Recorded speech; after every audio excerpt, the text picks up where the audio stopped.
नमस्कार, विस्तार न्यूज में आप सभी का स्वागत है। लोकसभा चुनाव को देखते हुए बीजेपी ने अपनी दूसरी लिस्ट प्रत्याशियों की जारी कर दी है। इस लिस्ट में अगर बड़े नामों की बात करें तो करनाल से मनोहर लाल खट्टर, जी हां, जो खट्टर अभी कुछ दिन पहले ही बतौर सीएम अपना इस्तीफा दिए हैं, उन्हें लोकसभा चुनाव लड़ाया जा रहा है। खट्टर को करनाल लोकसभा सीट से टिकट दिया गया है। इसके अलावा नितिन गडकरी जो कि नागपुर से आते हैं, नागपुर से उन्हें फिर से दोबारा टिकट दिया गया है। इसके अलावा अनुराग ठाकुर जो कि हिमाचल प्रदेश के हमीरपुर से अभी वर्तमान में सांसद हैं, उन्हें फिर से हमीरपुर से ही लोकसभा का टिकट दिया गया है। इसके अलावा बेंगलुरु साउथ से तेजस्वी सूर्या को टिकट दिया गया है और महाराष्ट्र के बीड़ से पंकजा मुंडे को टिकट दिया गया है।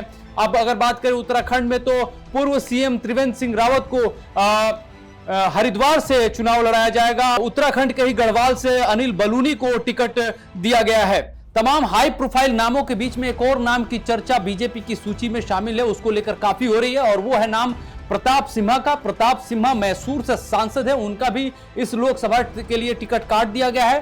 प्रताप सिम्हा वही व्यक्ति हैं जिनके पास पे नई संसद भवन में कुछ लोग घुसे थे और स्मोक कैन छोड़ा था, जिसको लेकर काफी बवाल मचा था। अब आपको बता दें कि इस सीट से राज परिवार से जो मैसूरू सीट है, वहां से यदुवीर कृष्णदत्त चामराज वाडियार जो है वो चुनाव लड़ेंगे भारतीय जनता पार्टी के टिकट से। इसके अलावा केंद्रीय मंत्री पीयूष गोयल को मुंबई नॉर्थ से और धारवाड़ से प्रहलाद जोशी को टिकट दिया गया है। अगर राज्यों के हिसाब से बात करें तो भारतीय जनता पार्टी ने अपनी दूसरी सूची में अगर बात करें तो महाराष्ट्र से 20 प्रत्याशियों का इस बार ऐलान किया है। इसके अलावा कर्नाटक से भी 20 है और हिमाचल प्रदेश से 2 प्रत्याशियों का ऐलान किया गया है, जिसमें एक हमने अनुराग ठाकुर के बारे में बताया और दूसरा है सुरेश कश्यप हिमाचल प्रदेश से हैं। इसके अलावा गुजरात से 7, हरियाणा से 6, दिल्ली से 2 और इसके अलावा उत्तराखंड से यहां से भी 2 उम्मीदवारों के नाम का ऐलान किया गया है।